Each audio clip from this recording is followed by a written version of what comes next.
Wahyu pasal 14. Anak domba dan pengikutnya yang ditebusnya. Dan aku melihat, sesungguhnya anak domba berdiri di bukit Sion, dan bersama-sama dengan dia 144.000 orang, dan di dahi mereka tertulis namanya dan nama Bapanya. Dan aku mendengar suatu suara dari langit, bagaikan desau air bah dan bagaikan deru guruh yang dahsyat. Dan suara yang kudengar itu seperti bunyi pemain-pemain kecapi yang memetik kecapinya. Mereka menyanyikan suatu nyanyian baru di hadapan tahta dan di depan keempat makhluk dan tua-tua itu. Dan tidak seorang pun yang dapat mempelajari nyanyian itu selain daripada 144.000 orang yang telah ditebus dari bumi itu. Mereka adalah orang-orang yang tidak mencemarkan dirinya dengan perempuan-perempuan, karena mereka murni sama seperti perawan. Mereka adalah orang-orang yang mengikuti anak domba itu kemana saja ia pergi. Mereka ditebus dari antara manusia sebagai korban-korban sulung bagi Allah dan bagi anak domba itu.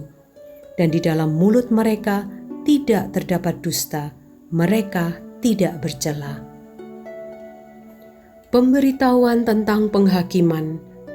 Dan aku melihat seorang malaikat lain terbang di tengah-tengah langit, dan padanya ada Injil yang kekal untuk diberitakannya kepada mereka yang diam di atas bumi, dan kepada semua bangsa dan suku dan bahasa dan kaum. Dan ia berseru dengan suara nyaring, "Takutlah akan Allah dan muliakanlah Dia, karena telah tiba saat penghakimannya, dan sembahlah Dia yang telah menjadikan langit dan bumi dan laut dan semua mata air." Dan seorang malaikat lain, malaikat kedua, menyusul dia dan berkata, sudah rubuh Babel, kota besar itu, yang telah memabukkan segala bangsa dengan anggur hawa nafsu cabulnya."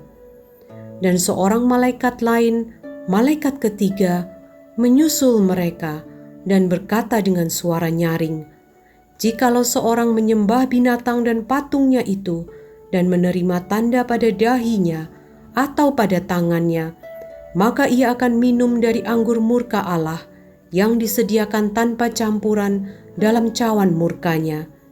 Dan ia akan disiksa dengan api dan belerang di depan mata malaikat-malaikat kudus dan di depan mata anak domba. Maka asap api yang menyiksa mereka itu naik ke atas sampai selama-lamanya, dan siang malam mereka tidak henti-hentinya disiksa, yaitu mereka yang menyembah binatang serta patungnya itu, dan barang siapa yang telah menerima tanda namanya. Yang penting di sini ialah ketekunan orang-orang kudus yang menuruti perintah Allah dan iman kepada Yesus. Dan aku mendengar suara dari sorga berkata, "Tuliskan, berbahagialah orang-orang mati yang mati dalam Tuhan sejak sekarang ini. Sungguh," kata Roh, "supaya mereka boleh beristirahat dari jerih lelah mereka, karena segala perbuatan mereka menyertai mereka."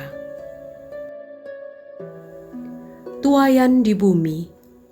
Dan aku melihat, sesungguhnya ada suatu awan putih, dan di atas awan itu duduk seorang seperti anak manusia dengan sebuah mahkota emas di atas kepalanya dan sebilah sabit tajam di tangannya. Maka keluarlah seorang malaikat lain dari bait suci, dan ia berseru dengan suara nyaring kepada dia yang duduk di atas awan itu, "Ayunkanlah sabitmu itu dan tuailah, karena sudah tiba saatnya untuk menuai, sebab tuaian di bumi sudah masak." Dan ia yang duduk di atas awan itu mengayunkan sabitnya ke atas bumi, dan bumi pun dituailah. Dan seorang malaikat lain keluar dari bait suci yang di sorga, juga padanya ada sebilah sabit tajam. Dan seorang malaikat lain datang dari mezbah, ia berkuasa atas api, dan ia berseru dengan suara nyaring kepada malaikat yang memegang sabit tajam itu. Katanya, "Ayunkanlah sabitmu yang tajam itu, dan potonglah buah-buah pohon anggur di bumi, karena buahnya sudah masak. Lalu malaikat itu mengayunkan sabitnya ke atas bumi dan memotong buah pohon anggur di bumi dan melemparkannya ke dalam kilangan besar, yaitu murka Allah. Dan buah-buah anggur itu dikilang di luar kota, dan dari kilangan itu mengalir darah, tingginya sampai ke kekang kuda dan jauhnya 200 mil.